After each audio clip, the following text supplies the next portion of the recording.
It's not safe anymore. How scary. It's terrible. It's happening all over the city. It's awful. Rocked to the core. More bullets fly, more people die. A man fatally gunned down on another Toronto street. His killer still out there this hour.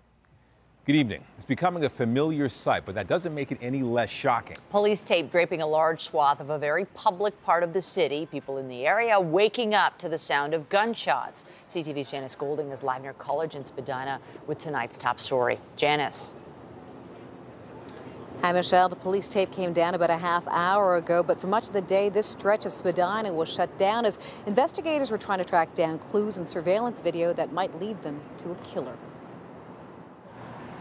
Police tape stretches across Spadina from College to Nassau, encompassing a full city block. This entire scene is quite massive, but given the gravity of the situation that happened here, we need to ensure that we're conducting our investigation the best possible way.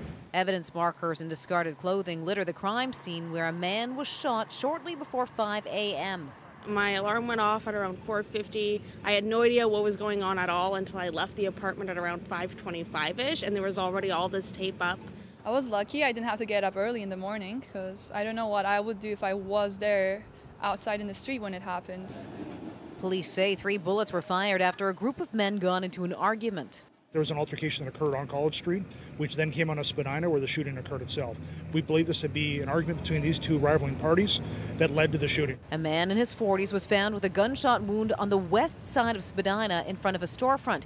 He was taken to hospital in life-threatening condition where he would succumb to his injuries. It's not safe anymore. How scary. It's terrible. It's happening all over the city. It's awful.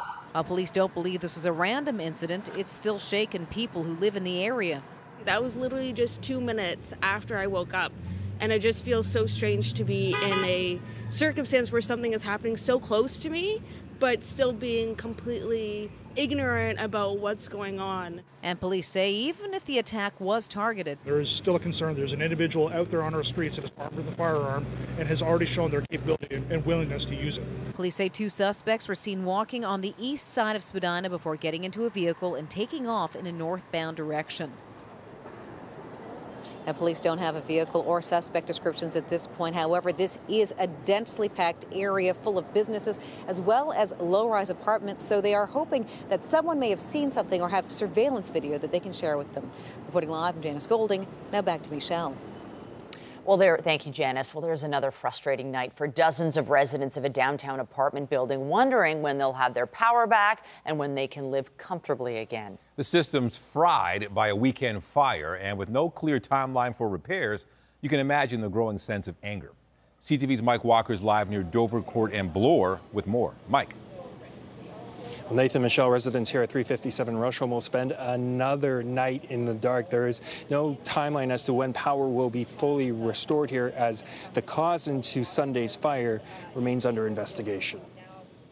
Tenants packing up what belongings they can in the face of uncertainty. Their apartment building still without power after a major electrical fire, and it could be days, officials say, until it's restored. I'm feeling a bit restless, a bit anxious about what the next several months, days are going to look like. I am assuming that this is going to take a while, and I'm trying to plan my life so that I'm not just sitting by waiting for.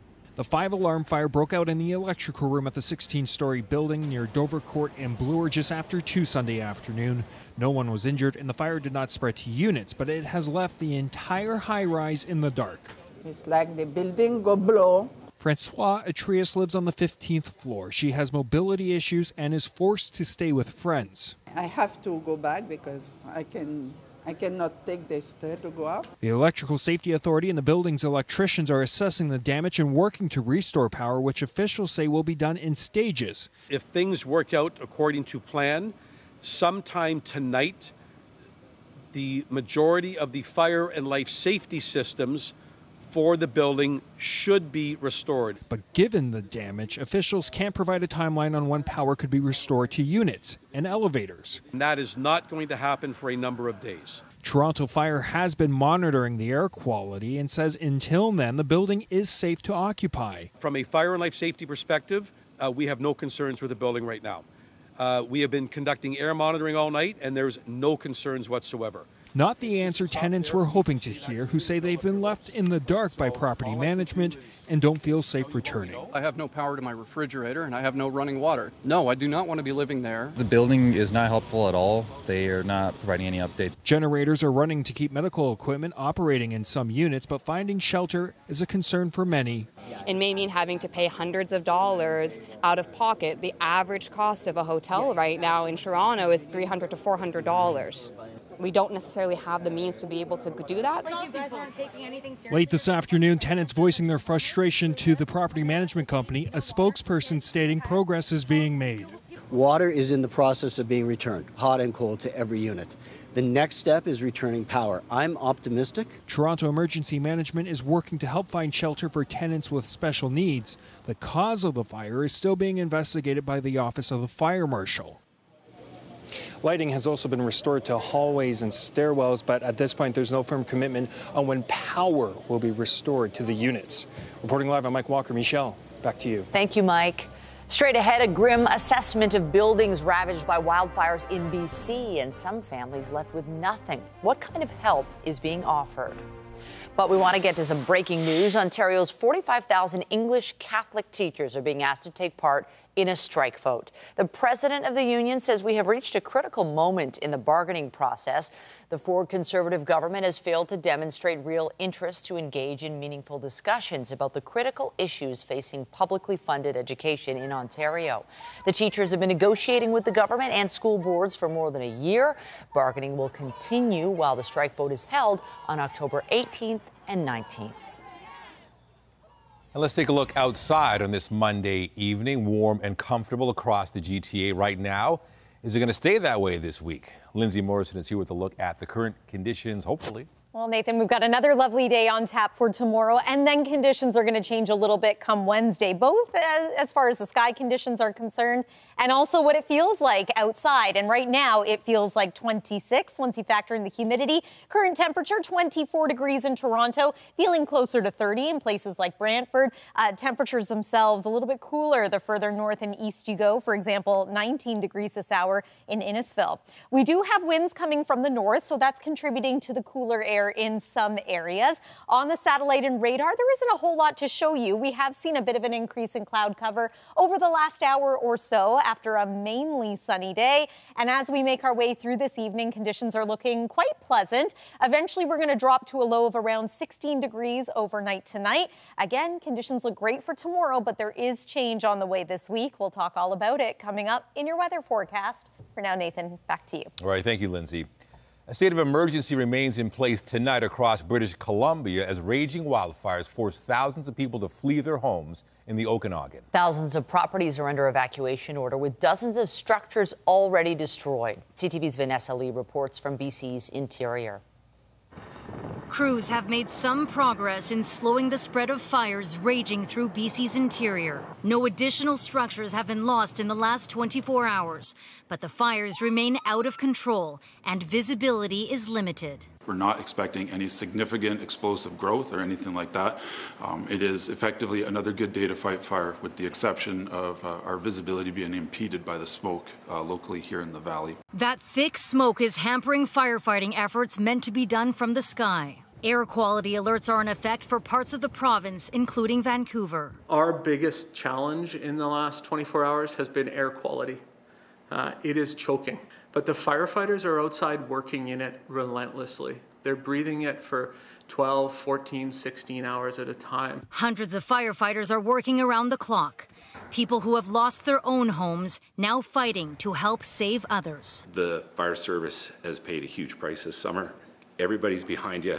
Just finish strong and just really, really finish safe. West Kelowna's fire chief says flames have ravaged at least 50 structures, but assessments have only just begun. We're moving into the areas where the fire burned hottest. I described it as a hurricane.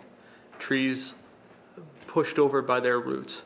This is the kind of neighborhood that we're in today.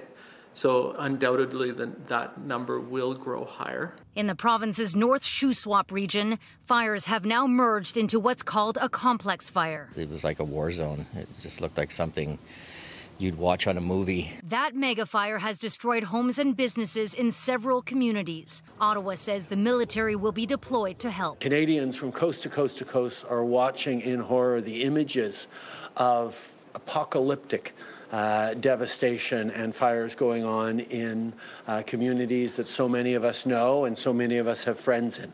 This is a scary and heartbreaking time for people. Fire officials say critical equipment has repeatedly been stolen. The RCMP has increased patrols in evacuated areas to help prevent looting. Vanessa Lee, CTV News, Blind Bay, British Columbia. Firefighters battling the blaze, threatening Yellowknife are looking to push the flames back after days of being on the defensive. Rain over the last 72 hours, coupled with changing wind conditions, have provided an opportunity for a direct attack. But it's a major task with more than 40 kilometers along the eastern perimeter of the fire. The blaze is about 15 kilometers northwest of the capital, from which most of the 20,000 residents have fled. Flames are much closer to other communities that have been evacuated.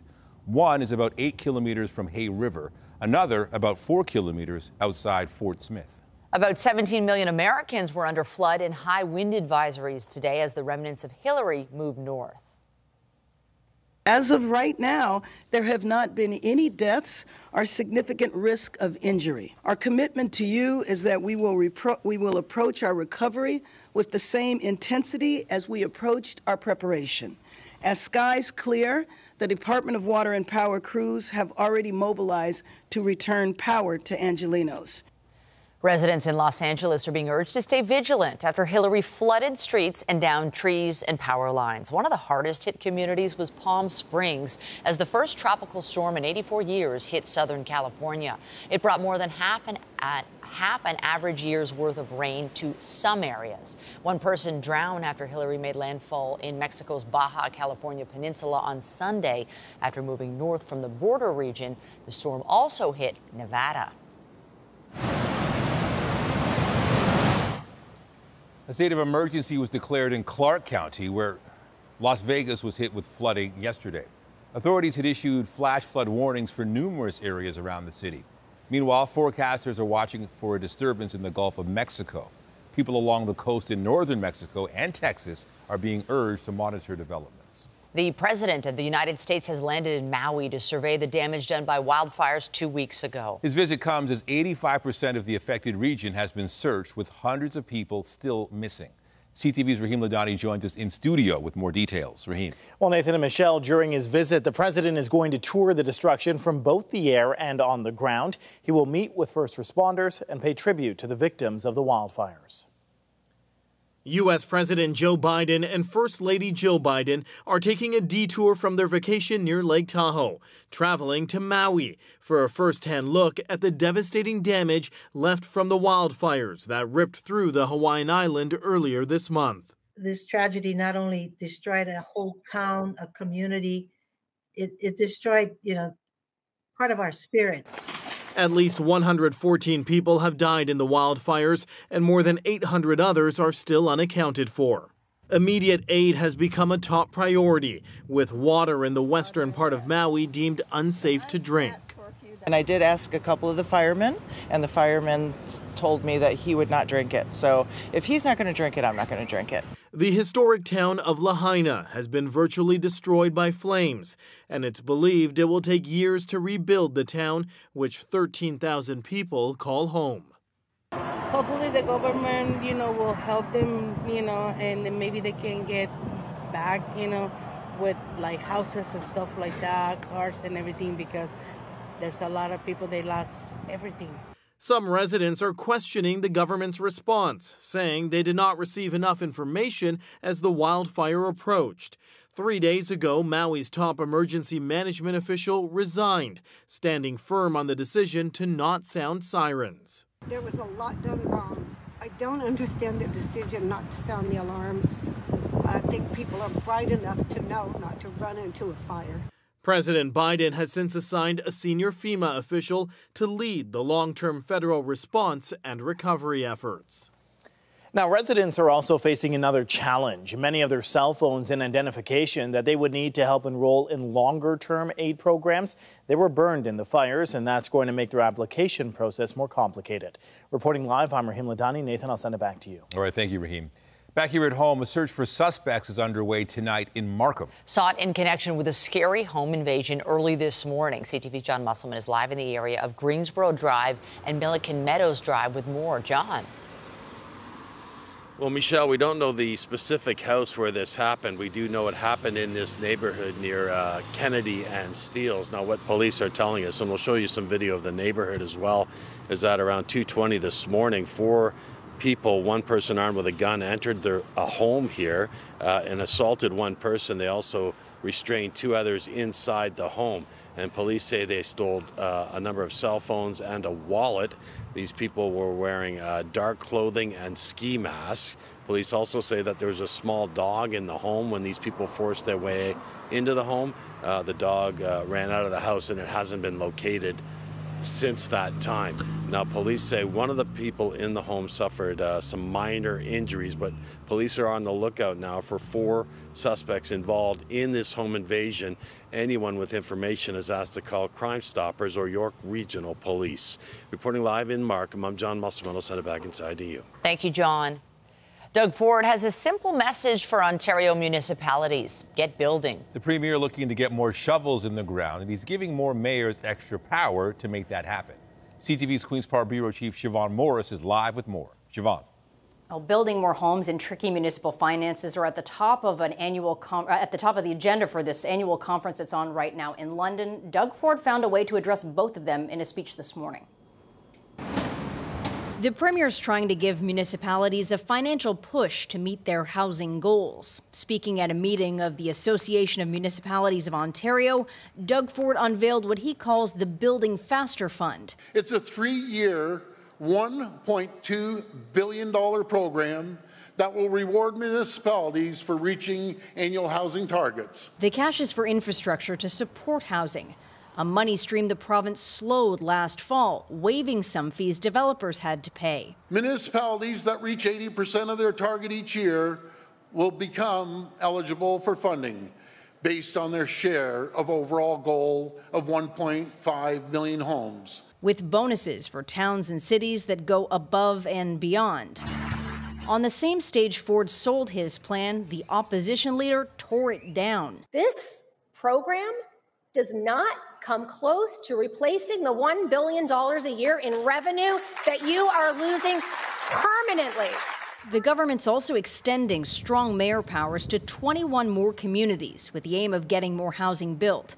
Places like Halton Hills, Bradford, Woodstock, Welland, and Peterborough. These are communities that already don't have a lot of resources. This housing policy researcher finds the government's approach a little confusing. There's going to be a little bit of funding here, but funding taken away here sort of puts municipalities in a position of really still having to struggle to make it work.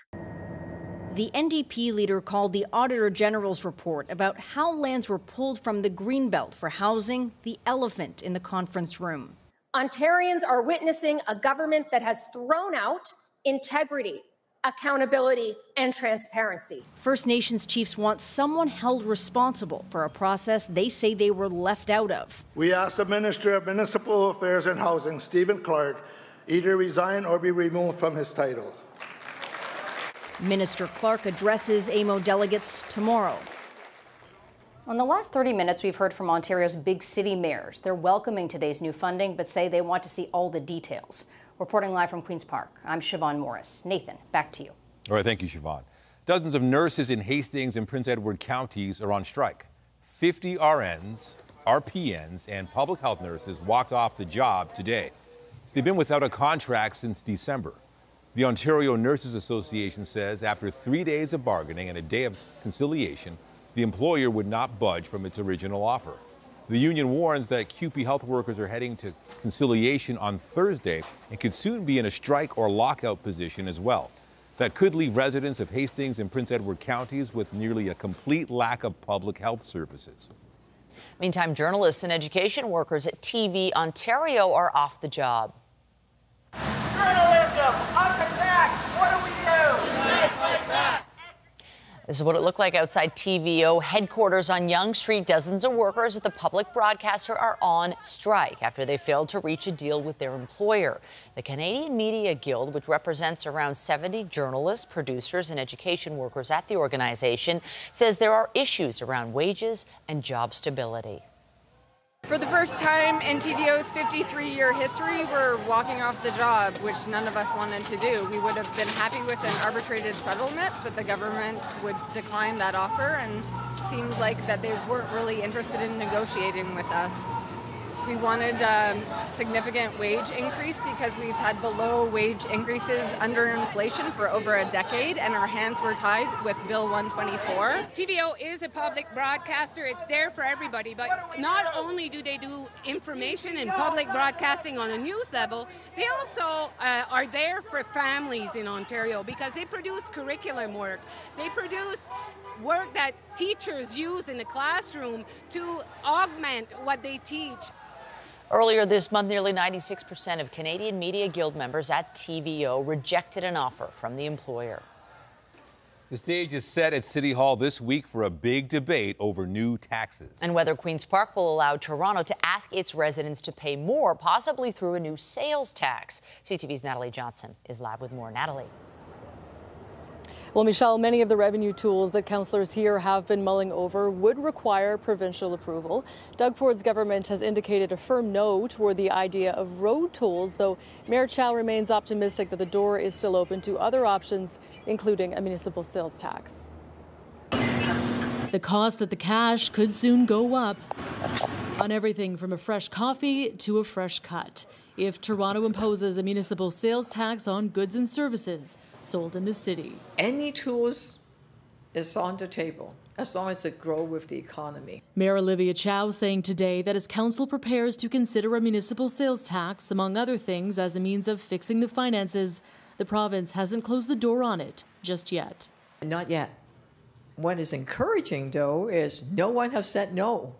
I'm always the optimist. The Premier's office not saying directly today whether it could be convinced on a sales tax, telling CTV News in a statement, quote, "Our government is focused on keeping costs down for people, especially at a time when the cost of living is going up." In a report Chow's executive will debate this week, the city manager outlines that a municipal sales tax has high revenue potential and could bring in up to $802 million annually.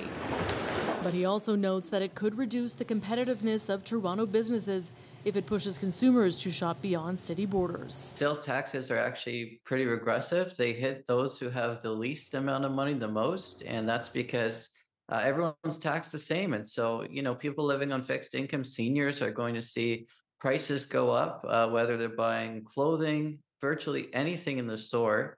And so I think it's the wrong approach. It's possible to have a sales tax that has rebates attached to it, but even though it can impact those who are less advantaged, it also can grow with larger purchases. So the more wealthy do spend more money, and they do put more transactions through on a sales tax.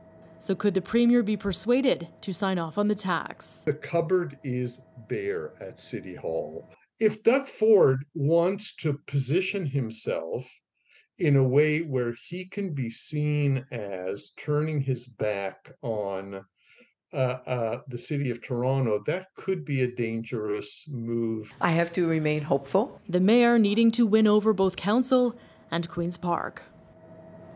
Now, the public will have the chance to weigh in on the topic of new taxes later this week at the Mayor's Executive Committee. Olivia Chow's Inner Circle will then come up with a plan to put forward to Council that will vote on it in 2 weeks' time. Reporting live at City Hall, I'm Natalie Johnson. Back to you. Thank you, Natalie. The federal cabinet has kicked off a 3-day retreat in Charlottetown, and the housing crisis will be one of the major topics of discussion. Do we need to scale it up? In my view, yeah. We need to continue to get our money out the door more quickly to the projects that are already approved, which is one of the fastest things we can do to get more people housed and living in a community where they can actually access the services that they depend upon, get to the work that they depend upon to pay their paychecks. So certainly there are things that we need to do and need to do faster, but let's not pretend that we're playing behind the Conservatives who are finally starting to talk about the things that we've been campaigning on actively for the last couple of election cycles. Affordability is also high on the agenda for the gathering that's happening a few weeks before MPs return to the House of Commons. There are 7 new faces in the recently shuffled 38-member cabinet. 19 others have new jobs.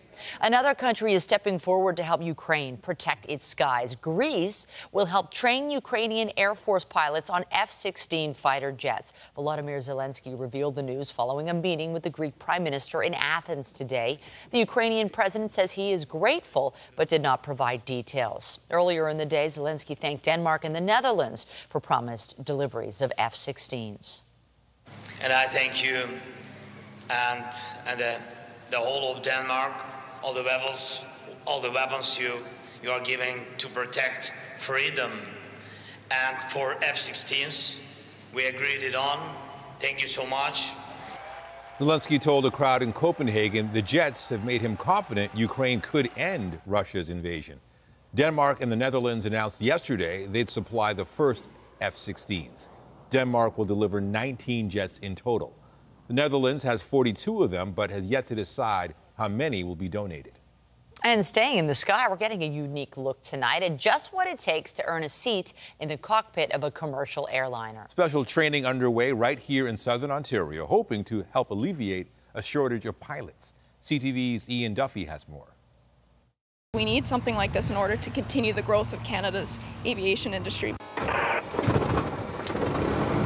With the partnership announced last week, Flair Airlines and Genesis Flight College are creating a new cadet program in Collingwood, a direct and faster pipeline from flight school to a commercial airline not yet seen in Canada. Taking successful graduates out of flight school with a low number of hours and putting them into a larger commercial aircraft, we're trying to really follow the infrastructure that's being seen overseas, as they've had such a high success rate. The new technology and advanced flight simulators on top of an expedited timeline are what make the program unique. And the aircraft that we will be training these students on are advanced, modern, glass cockpit aircraft is what we call them. So a lot of the technology that is within these 4-seaters you will see at higher level flight decks in like a 737. They're new and modern, and it's an awesome experience training, as well as you get what you need from the training. Genesis and Flair believe this innovative program can help solve some of the unprecedented issues being seen in Canadian aviation. We're in kind of such a demand for pilots, one that we've never seen before.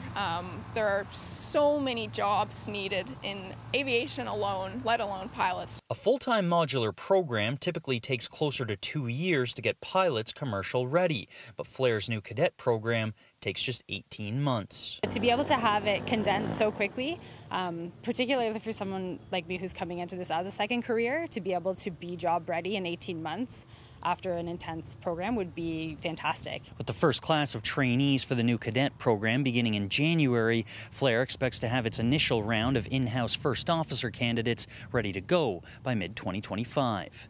Ian Duffy, CTV News, Collingwood.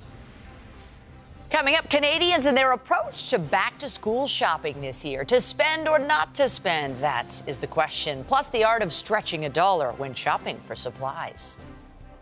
And I'm Pat Foran. Coming up on Consumer Alert, many of the products we buy use rechargeable batteries, but if you have to replace a battery, make sure you get the right kind. A woman from Bolton bought a third-party battery which caused a major house fire. I'll have my report just ahead. Well, all of a sudden, it has become a very busy Atlantic hurricane season. There are 5 areas of concern that we're keeping an eye on right now, including 3 named storms. Now, I want to talk for a moment about Tropical Storm Franklin. This one is expected to have an impact on parts of the Dominican Republic and Haiti as early as tomorrow. It could then strengthen into a hurricane before targeting Bermuda.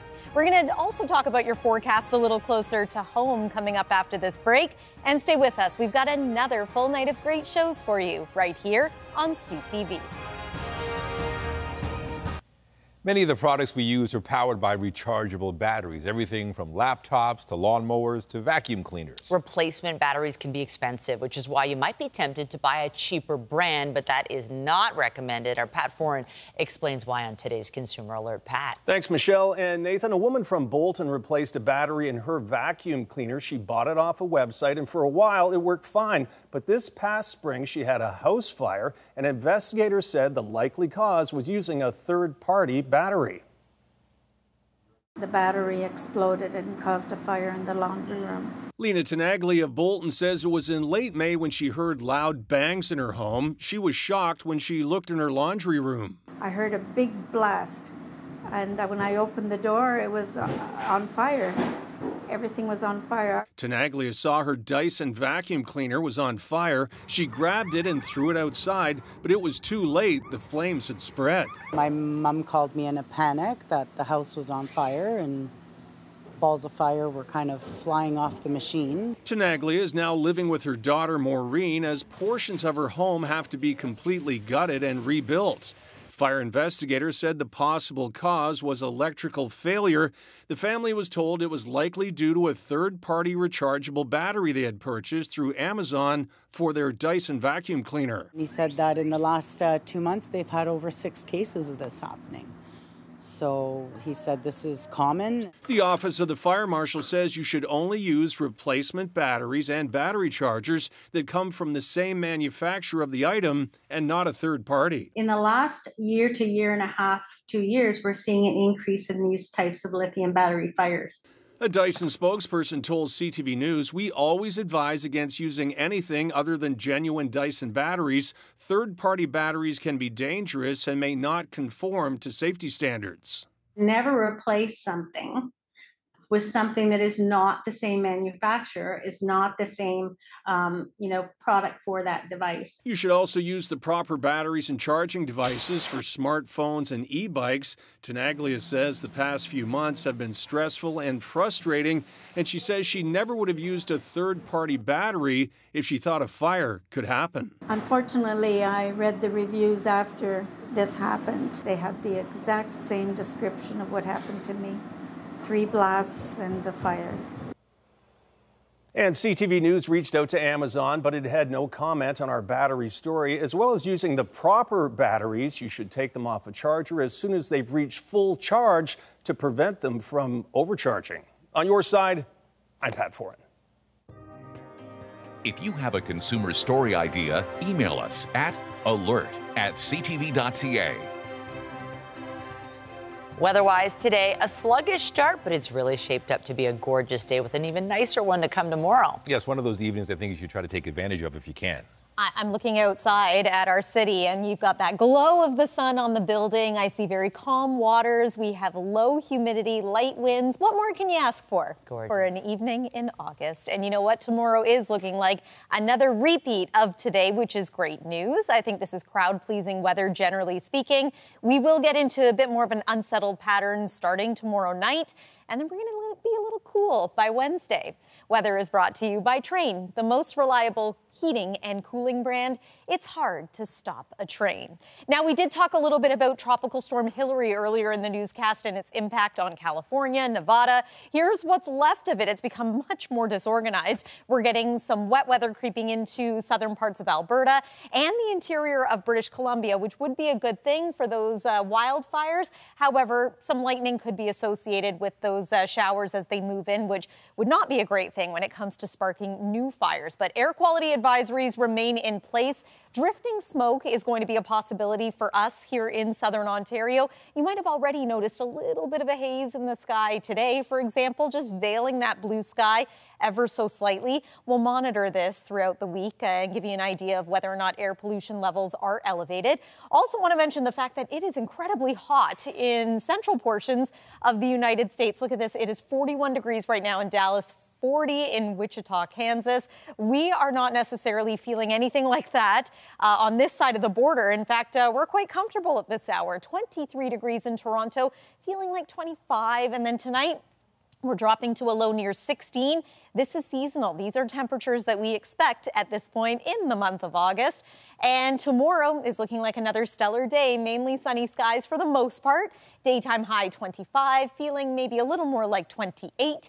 But as the day goes on, things are going to change. Here's a look at the satellite and radar. Again, a little bit of cloud cover draping here or there.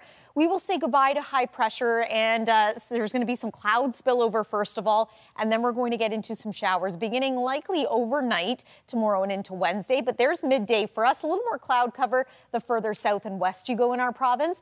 There's early morning Wednesday, so showers beginning, heavier rain again for the southwest during the day. We will have a chance of showers Wednesday, likely lingering into Thursday, and then a slight chance of a shower on Friday as well. Look at Wednesday's high, only 20 degrees, but we're back to seasonal for Thursday. Already looking ahead to next weekend, it's looking pretty great. Lots of sunshine for Saturday, Sunday, and hey, even into Monday. That's your look at the weather for now. Nathan, over to you. All right. Thank you, Lindsay. Also tonight, got extra space and open to some company. A look at how residents are rethinking their living arrangements, tapping into home sharing as one solution to the lack of affordable housing. If you have a child getting ready for September, how's that back-to-school shopping coming along? Have you found yourself spending a little less this year? Well, you're not alone, with plenty of families watching their wallets. A recent survey from the Retail Council of Canada asked if people would spend more or less than last year. 32% of respondents said more. 53% indicated they would spend the same, while 15% stated they would be spending less. Here's CTV's Beth McDonnell. This is a Hurley sweater that we got.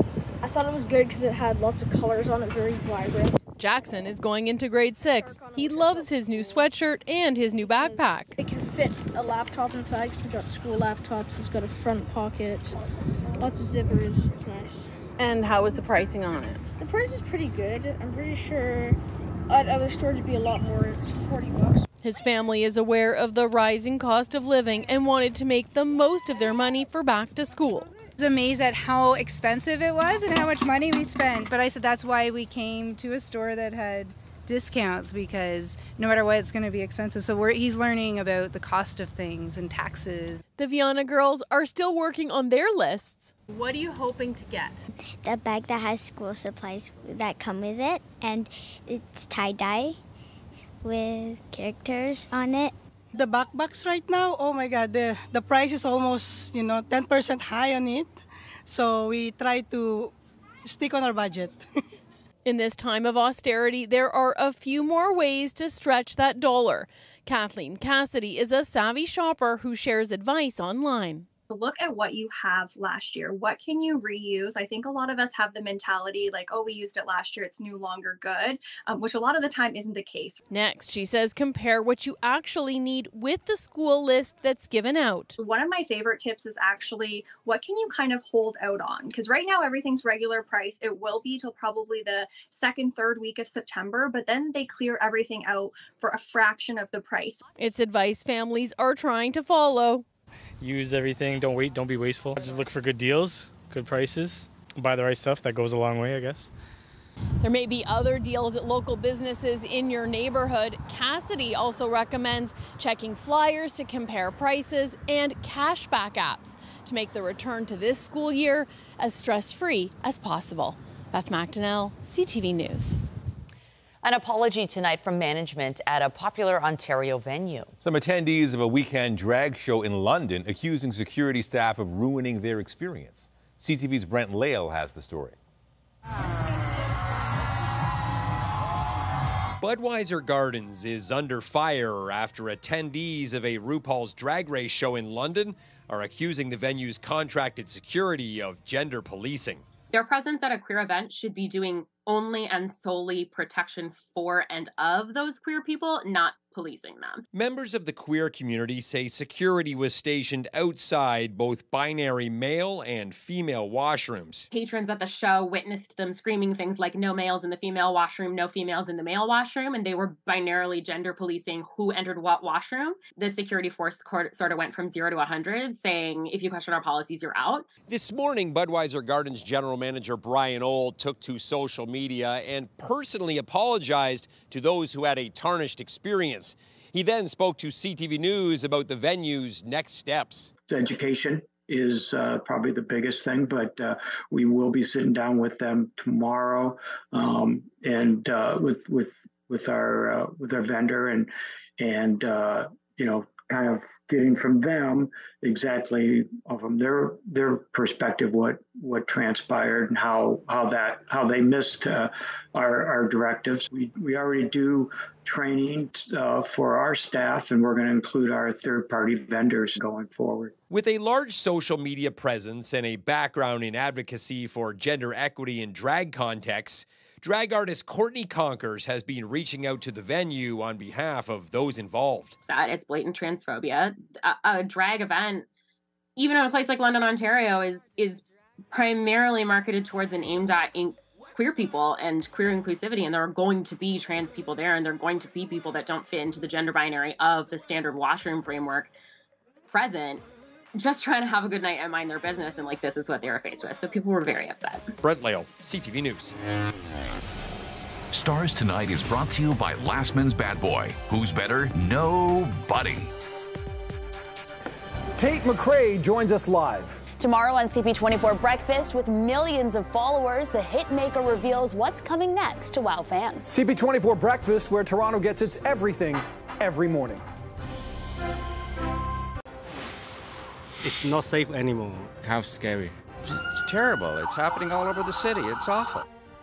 Updating our top stories, a man was fatally shot early this morning on Spadina Avenue. Police say it happened after a group of men got into an argument. There have been no arrests. I'm feeling a bit restless, a bit anxious about what the next several months, days are going to look like.